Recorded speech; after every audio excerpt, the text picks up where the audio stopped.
Allô tout le monde, bienvenue à la capsule du Lab 3. Aujourd'hui, on va faire des séries chronologiques principalement. Puis ben là, si vous allez voir là, sur Excel, les données qu'on a collectées, nous, là, ce ne sont pas des séries chronologiques parce qu'on a vraiment une ligne par personne, puis il n'y a pas vraiment d'évolution dans le temps. Donc aujourd'hui, on va travailler avec des données secondaires. Alors, je vous montre comment trouver ça. Donc, parcourir Internet à la recherche de données. Pour une série chronologique, on va s'intéresser aujourd'hui aux données de la COVID-19, cas Québec. OK, donc on va taper ça, puis on va voir où est-ce que ça nous amène. Vous voyez, le gouvernement du Québec a des données, données de l'INSPQ. On pourrait choisir un des deux. Là, on va prendre le premier. Puis ben moi je le sais, je l'ai fait tantôt là, mais ça prend, il faut fouiller un petit peu là, pour trouver ce qu'on veut. Des données pour bon ici le nombre de cas confirmés, ça m'intéresse là. Donc on va cliquer là-dessus. Puis ça nous amène sur le site de l'INSPQ finalement. Puis on va essayer de trouver les données là, pour le nombre de cas par jour, puis essayer de représenter ça dans une série, un beau graphique de série chronologique. Bon, il nous demande de patienter un petit peu, je descends. Là, si vous promenez sur le site, ben là, vous allez trouver toutes sortes de graphiques, tout ça, mais on aimerait ça recréer un peu ces graphiques-là. Donc, vous voyez là, ils peuvent nous les montrer comme ça, l'augmentation du nombre de cas selon certaines dates, mais nous autres, on aimerait ça le faire nous-mêmes, ce qui est un peu là. Alors, à gauche, dans Archives des données, là, vous allez avoir les données. Vous voyez, ce qui nous intéresse, nous, quand on cherche des données sur Internet, c'est des points CSV pour Comma Separated Values et des valeurs séparées par des points-virgules. En gros, c'est ça que ça veut dire. Puis, c'est ce fichier-là qui va s'incorporer dans Excel pour avoir notre base de données. Ce qui va nous intéresser, c'est les cas actifs. Pour cette situation-là, là, vous aurez à faire autre chose dans le laboratoire. Cas confirmés selon la évolution du nombre de cas actifs. Super, je clique là-dessus. Et là, vous voyez, ça a téléchargé un point CSV. C'est magnifique. On va pouvoir l'utiliser dans Excel. Bon, dans Excel, quand vous avez trouvé votre point CSV, ce que vous devez faire, c'est juste dans les données, aller l'intégrer dans le fichier Excel. Donc, on va obtenir des données à partir d'un fichier CSV ici. Et puis là, ben, il faut savoir il est où votre fichier CSV. Je clique dans téléchargement, puis il est juste là. Vous voyez, je l'avais déjà téléchargé, là, puisque je me suis pratiqué avant pour être plus efficace avec vous. Et vous voyez, ils vont incorporer là, ces données-là, qui sont, bon, vous voyez, ça a l'air d'avoir de l'allure. On a des régions québécoises, des cas total quotidiens. Donc bon, ça c'est intéressant. Charger. Et puis, il nous crée une nouvelle feuille avec les données qui nous intéressent. Il faut les laisser travailler un petit peu. Voilà, c'est fait. Et puis là, ben il faut regarder un peu qu'est-ce qu'on a. Ok, donc là, je vais descendre un petit peu parce qu'au début c'est date inconnue, là, mais ici, vous voyez, on a des dates, puis on a beaucoup de fois la même date. Parce que pour une date donnée, vous voyez, il y a beaucoup d'entrées pour une seule date.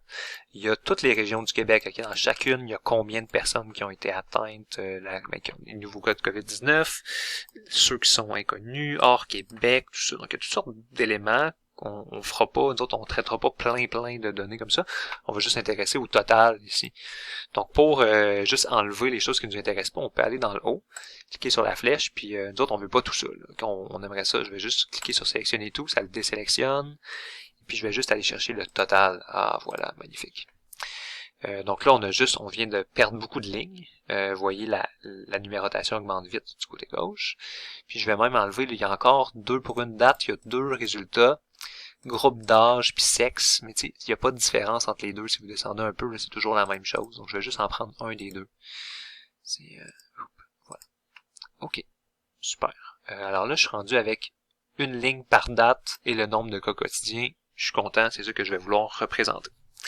Ce que je vais faire, moi, c'est je vais me créer une feuille ici pour faire ce qui m'intéresse. Cas COVID, super. Puis je vais essayer de représenter là numéro. Je vais essayer de représenter les données de toute l'année. En fait, depuis la première l'éclosion le 1er mars, je vais représenter les données sur une année complète. Donc, je vais me faire une petite liste de 365 jours pour mettre les données vis-à-vis. Super. Donc là, 364, on va le descendre dans ici. OK, donc là, je me suis fait une liste de numéros juste pour avoir mes données. Ici, je vais juste peut-être écrire les cas, puis on va aller les copier-coller à partir de notre base de données. Donc, on va commencer, nous, le 1er mars. tiens, ici, 1er mars 2020. Je prends les données, et je m'en vais descendre jusqu'au à la fin février 2021. Là, je suis allé beaucoup trop vite, comme vous voyez, là. Fin février. Je reviens encore un peu. OK, jusque, vous voyez, 28 février 2021. Écoute, je vais faire un CTRL-C pour amener ça dans mes codes COVID. Voilà. J'aurais pu copier, hein, comme, je me reprends là, comme valeur, comme ça. Ah bon, il y a du petit fond vert, là, mais en tout cas, c'est pas très grave. Super. Alors, ici, peut-être, je vais mettre la date. Ici, on peut faire 1 mars 2020. Après ça, 2 mars 2020. Et là, si je poursuis ça comme ça, hop, il va me numéroter la date jusqu'en bas de la liste. Et là, ce qui reste à faire, c'est juste insérer le graphique. On n'a pas besoin de faire de tableau pour les séries chronologiques. Donc, je vais insérer, on va commencer par le chronogramme, pas le chronogramme à bande rectangulaire. Alors là, je vais sélectionner ça. Je vais me laisser la place, hein, parce que ça va être, il y a beaucoup de données. Hein. Je vais sélectionner des données. Donc là, je vais vite parce que c'est la même chose que pour faire un diagramme à bande. Alors, ce que je veux représenter, moi, c'est les nombres de cas. CTRL majuscule en bas, ça sélectionne toute la colonne. Magnifique. C'est fait. Et puis, je vais modifier aussi les étiquettes d'axe. Je vais juste remonter en haut, faire CTRL, maj ça, boum, voilà. Et puis là, je viens de me faire un chronogramme à bande rectangulaire. Mais vous voyez, les bandes rectangulaires sont très minces parce qu'il y a beaucoup de dates. Donc, vous voyez, après ça, ce qui reste à faire, c'est mettre ce beau. Donc, ça, vous savez comment. Là. Donc là, ici, je vais ajouter, le petit plus, c'est pratique, hein, je ne vous l'avais pas montré dans l'autre vidéo, mais titre des axes. Puis là, on va mettre la date, le nombre de cas, puis on va pouvoir...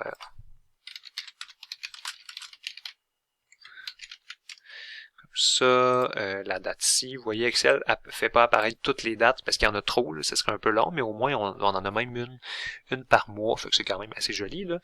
La date, oups. Comme ça.